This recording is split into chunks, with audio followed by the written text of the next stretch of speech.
برشلونة يفوز على فريق كوبنهاجن 4-1 ويتأهل من ضمن الثمان فرق الأولى إلى دور ال16. برشلونة في هاي المباراة بعد فوزه عمل المهم وهو التأهل إلى دور ال16 من بين أفضل ثمان فرق، والأهم إنه ما لعبش مباريات ملحق، يعني مباراتين زيادة بهاي الموسم أو بهذا الموسم.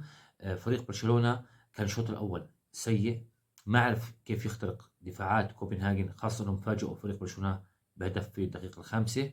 لكن نزول برنال يعني أعطى حيوية لخط الوسط، واستطاع الفريق من تسجيل 4 أهداف والفوز في هاي المباراة.